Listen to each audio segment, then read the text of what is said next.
본 방송에서 제공하는 투자 정보는 투자 판단에 대한 조언입니다. 방송에서 제공하는 주식의 가치, 가격 상승 및 가격 하락에 대해서는 방송사에서 보장하지 않습니다. 이 시각 헤드라인 뉴스입니다. 회복세를 이어가던 소비자 심리지수가 석 달 만에 꺾였습니다. 금리 인상이 본격화하면서 이자 상환이 부담이 늘어 이 가계 생활 형편이 어려워질 것이라는 전망 때문으로 풀이되는데 한국은행이 발표한 12월 소비자 심리지수는 110.9포인트로 전월보다 1.4포인트 하락했습니다. 과거 6개월 전과 비교한 현재 생활 형편 지수는 94포인트로 전월보다 2포인트 하락했고 6개월 이후의 전망을 나타내는 생활 형편 전망도 103포인트로 1포인트 떨어졌습니다.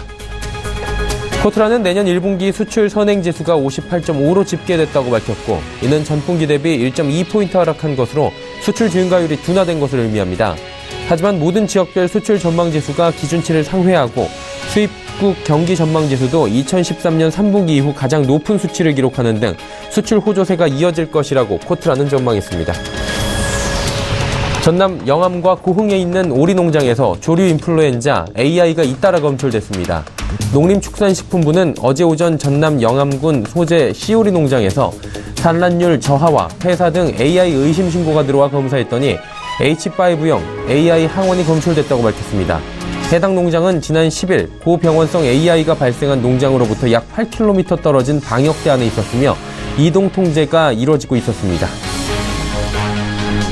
리비아에서 무장 괴한들이 송유관을 폭발시켜 리비아의 원유 생산이 하루 최대 10만 배럴 줄어들게 됐다고 로이터 통신이 보도했습니다. 로이터 통신은 에스사이드 항구로 이르는 송유관이 폭발했으며 2대 차량에 탄 무장 괴한들이 마라다 인근 송유관에 폭발물을 설치했다고 전했습니다. 리비아 국영석유공사는 이번 폭발 사건으로 하루 원유 생산량이 7만 배럴에서 최대 10만 배럴까지 줄어들 수 있다고 밝혔습니다.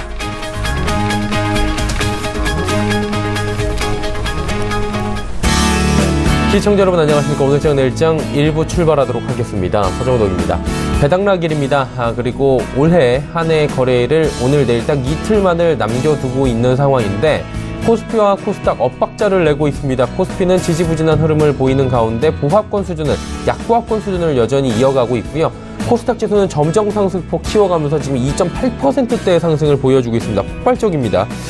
어제 오르다만 지수가 다시금 올라가는 듯한 모습도 보여주는 코스닥 지수고요. 지난 금요일 큰 폭의 상승 이후에 지속적으로 지금 다시금 800포인트를 향해 달려가고 있는 상황입니다. 벌써 780포인트도 넘어갔는데 먼저 거래소 쪽부터 살펴보자면 대다수 업종은 그럭저럭 선방하고 있는 모습입니다. 전기, 전자 업종들도 그동안에 워낙에 낙폭이 컸기 때문에 오늘 1% 내외의 반등이 좀 나와주고 있고요. 기타 시총 상위주들도 빨간불이 좀 많이 보이는 모습입니다. 하지만 투심 자체가 좋지 못한 게 현대중공업 대규모 유상증자 소식이 어제 오후에 발표가 됐습니다. 장 마감 후에 공시가 된 건데요.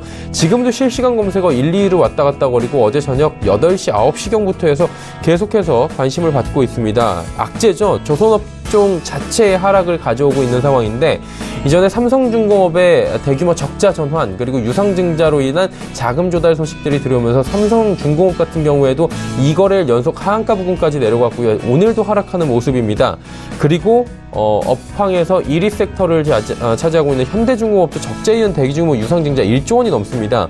두 종목뿐만이 아니라 그리고 조선업종뿐만이 아니라 기타 종목들도 거래소 쪽은 기습 유상증자 발표가 이렇게 올해 많이 나오다 보니까 투심 자체가 많이 얼어붙는 상황이고요. 당했다라는 얘기들까지 나오고 있는 상황입니다. 지수가 상당히 막히고 있는 상황입니다. 코스닥 시장과 코스피 시장 엇박자가 지금 나오고 있는 그리고 올해 마지막 거래일까지 2일도 채 남지 않은 상황에서 어떤 투자 방향성을 가져야 할지 오늘장 내일장에서 함께해 보시길 바랍니다. 본 방송에서 제공해드리는 정보는 투자 판단에 대한 조언일 뿐입니다. 해당 주식의 가치와 또 수익률 보장해드리지 않는다는 점 참고해 주시길 바랍니다. 코스피부터 만나보도록 하죠. 코스피 2424.55포인트에 거래됩니다. 0.11% 하락하고 있고요. 낙폭이 크진 않습니다. 한 2포인트 정도 소폭 하락하고 있는 수준인데 일단은 약보합권 수준에서 오늘 벗어나질 못하고 있는 상황입니다. 일중 흐름들 체크해 보도록 하죠.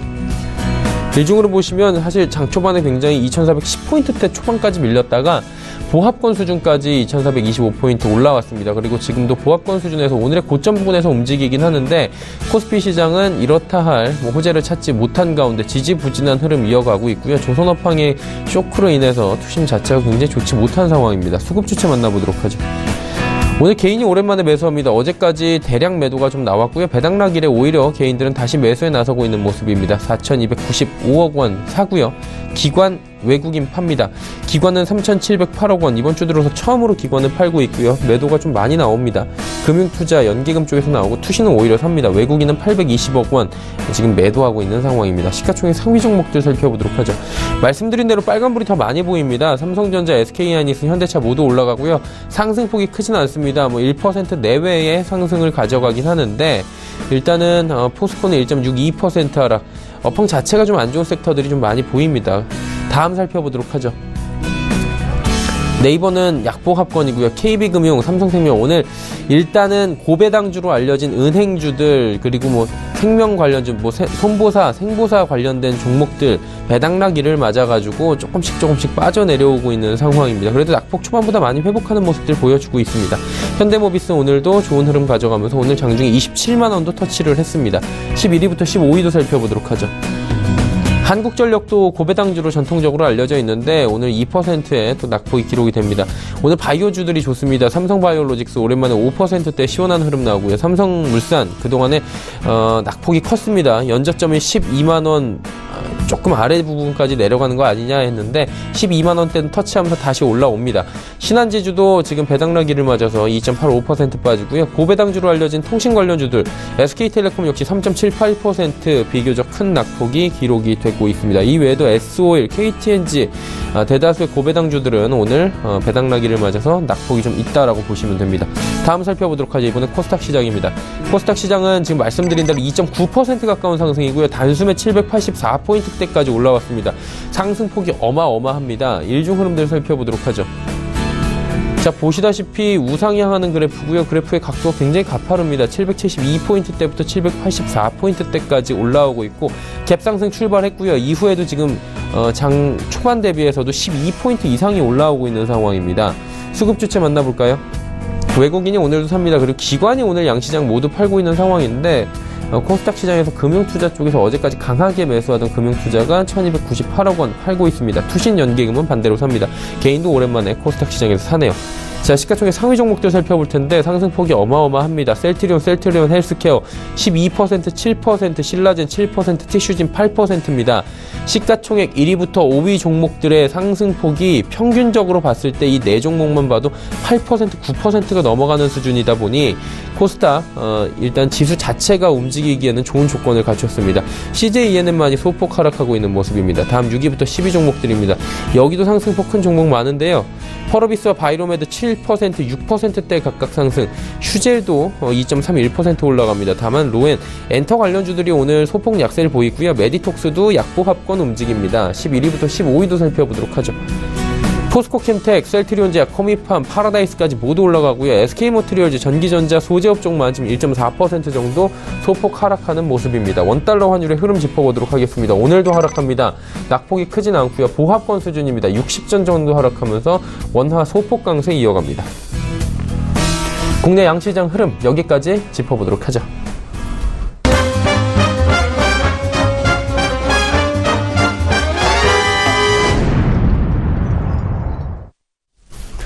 오늘 장 이슈 짚어보도록 하겠습니다. 대신증권 투자전략팀의 이경민 팀장입니다. 팀장님 안녕하세요.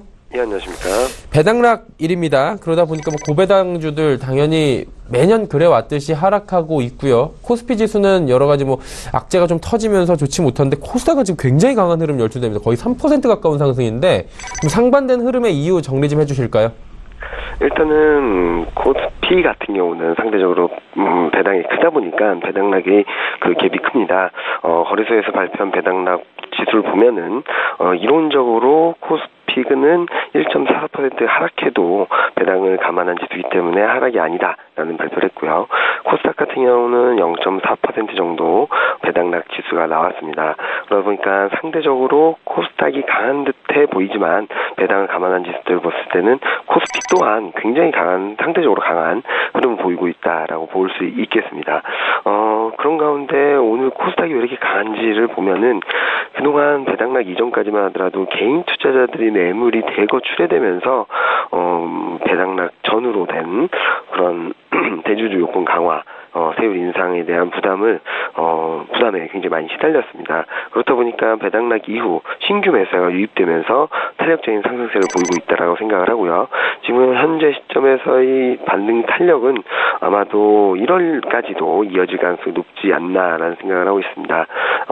배당락 이후 강한 흐름, 아마도 코스피뿐만 아니라 코스닥뿐만 아니라 코스피도 상대적으로 강세, 그리고 그동안 부진에서 벗어나는 흐름을 예상할 수 있겠습니다.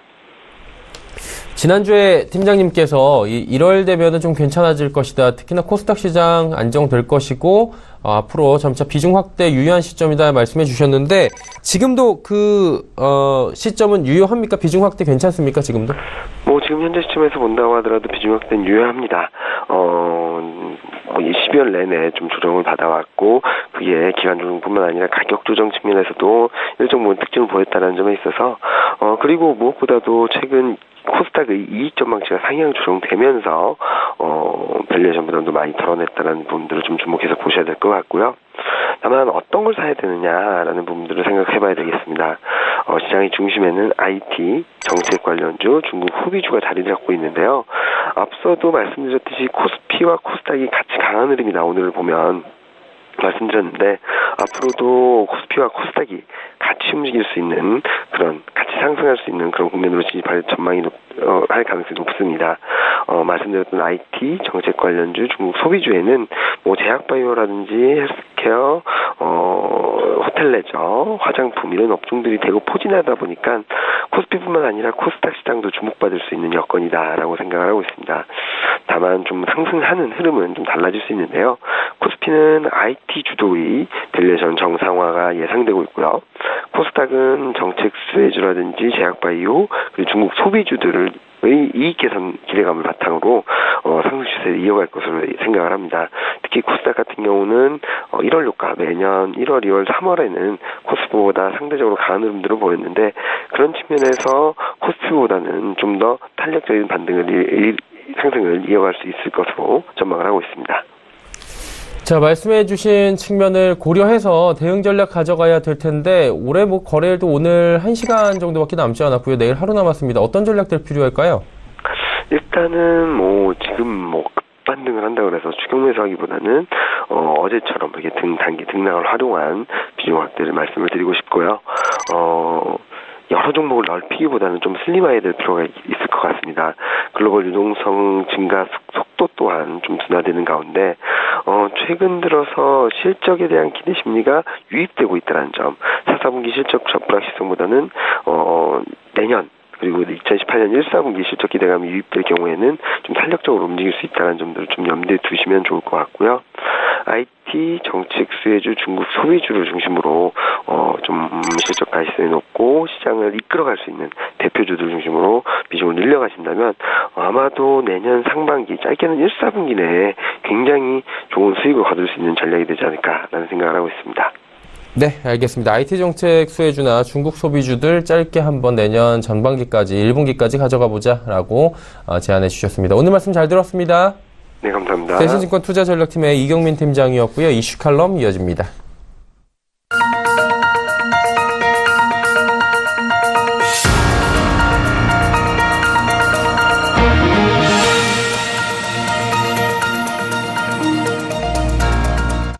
마켓 리더들과 함께하는 시간 이슈 칼럼 시간입니다. 미중산업경제연구소 조용찬 소장과 함께합니다. 소장님 안녕하세요. 예, 안녕하십니까. 자, 내일이면 벌써 2017년도 증시 폐장이 진짜 코앞으로 말 그대로 다가온 건데요. 내년에 대해서 이제 생각해 볼 시점이 드디어 제대로 다가온 것 같습니다. 내년 주목해서 봐야 될 경제나 금융시장의 이벤트들 먼저 크게 짚어주시면 좋을 것 같은데 어떤 점들이 있을까요? 네, 아무래도 내년에는 미국의 중간 선거를 비롯해서 신흥국 시장에서는 러시아, 멕시코, 브라질의 대선이 치러지게 되는데요. 선거 결과에 따라서는 경제적 파란 요인이 될 수가 있을 거로 보여집니다. 특히 좀 주목해서 보셔야 될 점은 주요 국가의 그 중앙은행 총재들이 교체가 된다는 점입니다. 2월에는 미국의 그 FRB 의장으로 파월 이사가 교체가 되고요. 4월에는 일본은행의 구로다 총재가 임기를 맡게 됩니다. 아직 재임될지 교체될지는 정해지진 않은 상태고요. 올해 10월에 조샤오천 인민은행장도 가까운 장래에 퇴진하겠다고 밝혔기 때문에 아무래도 내년에는 후임 총재가 교체가 될 것으로 보입니다.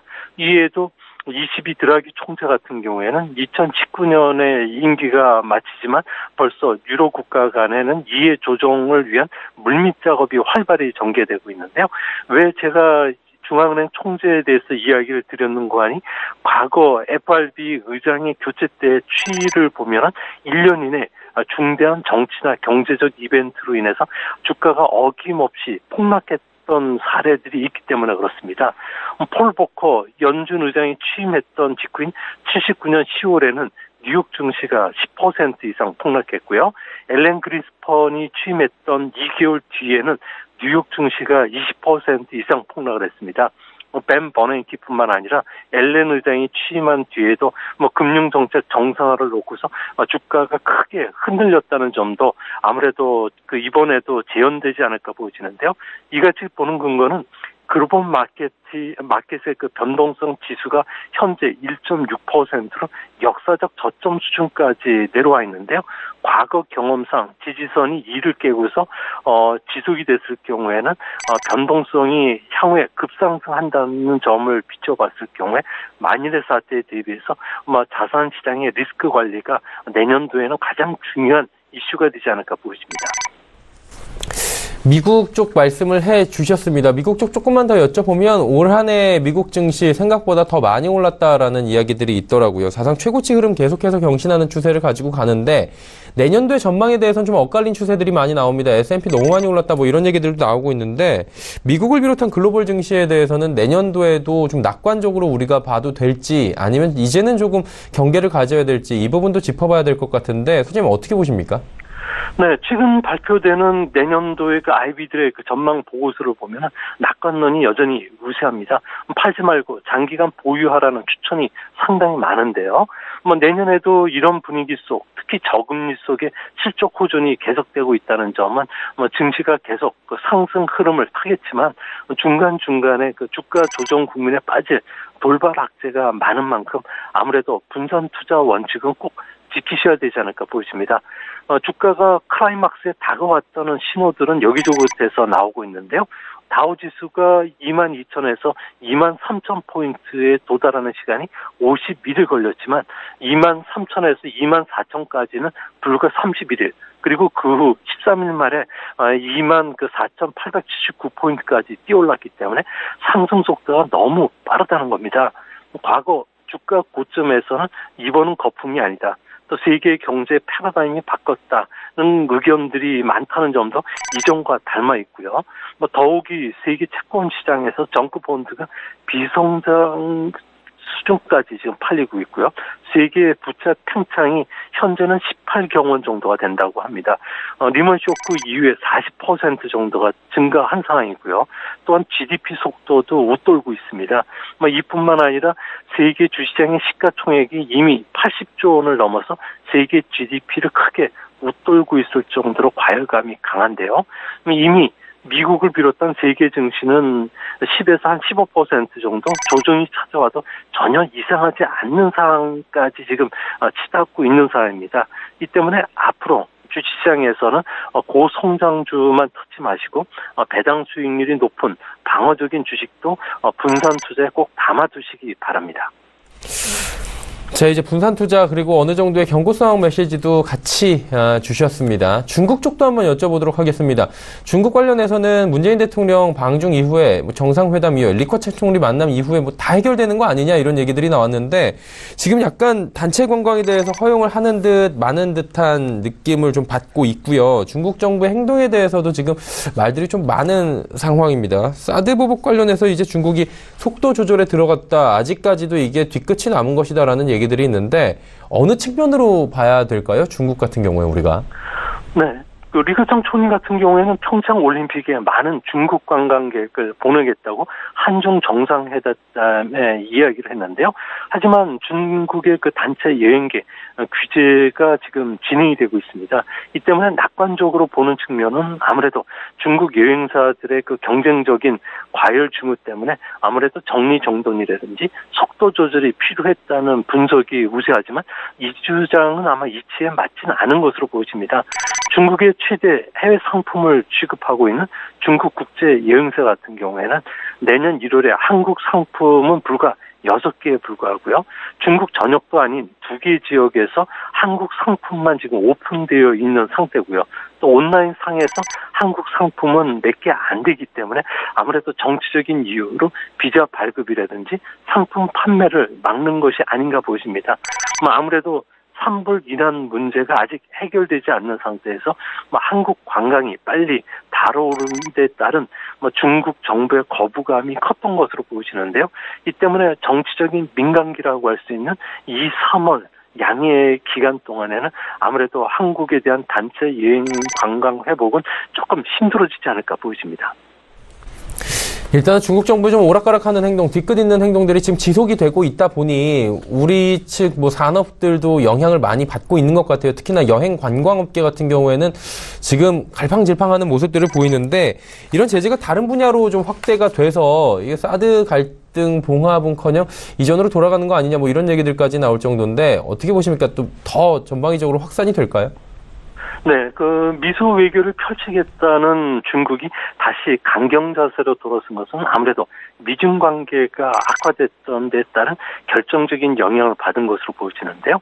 트럼프의 그 중국 방문 이후에 잠시 미중 관계가 친밀해지긴 했지만 아무래도 새로운 그 국가 안보 전략이 발표된 뒤에는 중국이 그 동맹국인 한국에 대해서 관계 개선보다는 견제 쪽으로 돌아서는 그 모습이 뚜렷해지고 있습니다. 과거 긴 역사를 보더라도 한중 관계는 미중 관계 종속 변수에 불과했습니다. 3번 한중 정상회담만으로는 사드 이전으로 양국 관계를 복원시킨다는 낙관론은 아무래도 성급한 판단이 아닌가 보여지고요. 중국은 앞으로 특히 겉으로는 미소 외교를 표방하지만 속으로는 세이프가드나 반덤핑 판정, 수입 금지, 그리고 비관세 장벽 등과 같은 일방적인 제재 준비를 해놓고 있고요. 또 수시로 미일 동맹을 흔드는 군사적 훈련도 계속할 것으로 보이기 때문에 사드 문제가 완전히 해결되고 해빙부드로 들어갔다는 건 좀 성급한 판단인 것으로 보여집니다. 그리고 이제 북한 관련해서도 좀 여쭤봐야 될 게 있을 것 같은데 지난주에 유엔 안전보장이사회가 석유 제품 공급을 평상시에 10분의 1로 줄이는 것을 골자로 한 대북 제재안을 지금 통과시킨 상태입니다. 북한은 당연히 지금 반발을 하고 있는 상황인데 향후 북한 문제에 대해서 방향성을 짐작할 수 있는 상황이다라는 얘기들도 있더라고요. 대북 리스크 관련해서는 지금 좀 잠잠한 상황이잖아요. 현재는. 내년에도 이런 잠잠한 상황들이 좀 지속이 될 것으로 보이십니까? 네, 내년에는 아무래도 북한 문제와 관련해서는 그 레드라인에 근접했기 때문에 미국의 중국에 대한 압박, 특히 북한 핵 문제 해결을 압박할 가능성이 높은데요. 아무래도 4가지 시나리오로 흘러갈 가능성이 높지 않을까 보입니다. 아무래도 최선의 시나리오는 제재가 더 강화되면서 북한 체제가 스스로 붕괴되는 것을 원하는 그런 분위기인데요. 문제는 북한이 핵미사일 개발을 완성했다고 했기 때문에 이것을 지렛대 삼아서 제재를 풀어달라고 요구하는 도발을 강화할 가능성이 높습니다. 이렇게 되면 국제사회의 일사불란한 행동도 유지하기 어렵기 때문에 중국도 그렇고 우리나라도 북한에 끌려다니는 가능성도 있지 않을까 보십니다. 이보다 가능성이 높은 시나리오는 미중 간의 합의하에 중국이 김정은 정권을 교체하는 이런 작업에 들어갈 가능성이 있고요. 또 가장 최악의 시나리오는 아무래도 그 북한을 핵보유국으로 인정하는 동시에 핵을 동결하는 타협안이 모색이 될 가능성도 있어 보입니다. 이 경우에는 아무래도 북한 도발에 미국이 두 손을 들고 주한미군 철수도 시간에 쫓길 것으로 보여지고요. 가장 희박한 시나리오는 아무래도 미국과 한국이 그 희생을 감수하면서 김정은 정권을 소멸시키는 경우인데요. 이 경우에는 아무래도 경제적 비용뿐만 아니라 인명 피해가 많기 때문에 가능성은 거의 없을 것으로 보여집니다. G2 간에 북한을 둘러싼 힘싸움, 미묘한 신경전이 지금 계속됐는데 내년에는 더 심화되지 않을까 이런 걱정하시는 분들도 계신 것 같습니다. 양국 간의 갈등은 내년에도 좀 어느 정도는 있겠죠? 네, 그렇습니다. 아무래도 내년도의 그 최대 관심은 미국의 같은 경우에는 가을 중간 선거인데요. 그렇기 때문에 아무래도 미중 간에는 결정적인 충돌은 없겠지만 통상 외교적인 측면의 갈등은 좀 불가피하지 않을까 보여집니다. 통상 측면에서 보면은 나프타의 재협상이 현재 난항을 겪고 있기 때문에 성과를 거두기 위해서는 중국에 대한 압박을 강화시킬 것으로 보여지는데요. 현재 미국 의회 내에서도 대중국 강경파가 힘을 얻고 있는 상황이기 때문에 중국에 대한 반덤핑 관세, 세이프가드 발동, 또 지적재산권 침해를 들어서 수입을 금지하는 제재 조치를 내릴 가능성이 있고요. 또 이럴 경우에는 중국도 미국산 대두 수입 금지라든지 중국 내 그 미국 기업에 대한 보복에 나설 가능성이 있습니다. 이렇게 됐을 경우에는 미중 간의 갈등이 주변국 쪽에 그 무력 시위라든지 그리고 경제적 보복으로 나올 가능성이 있기 때문에 한반도를 둘러싸고는 북핵 문제뿐만 아니라 미중 간의 그 갈등으로 인한 한국에 대한 압박도 내년도에는 상당히 좀 조심스럽게 지켜봐야 되지 않을까 생각이 됩니다. 네, 내년도에 G2 간의 갈등 이야기까지 함께 들어봤습니다. 긴 말씀 잘 들었고요. 올해 감사했습니다. 내년에 또 좋은 말씀 부탁드리도록 하겠습니다. 고맙습니다. 예, 새해 복 많이 받으십시오. 예, 새해 복 많이 받으십시오. 미중산업경제연구소 조용찬 소장이었습니다.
오늘 채널 1장 1부 함께 하셨습니다. 잠시 뒤 2부 예고해드리도록 하겠습니다. 이제 종목 얘기 나눠볼 시간인데요. 라이브 매매 타임을 통해서 다양한 종목들 준비해놓고 있습니다. 또 여러분의 종목 상담도 함께 받고 있는데요.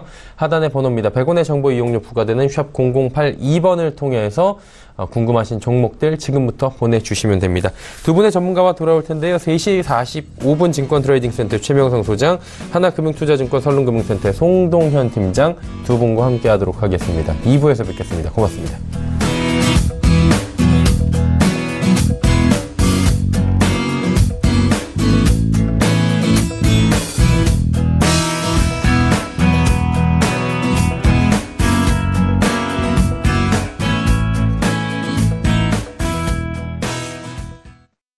본 방송에서 제공하는 투자 정보는 투자 판단에 대한 조언입니다. 방송에서 제공하는 주식의 가치, 가격 상승 및 가격 하락에 대해서는 방송사에서 보장하지 않습니다.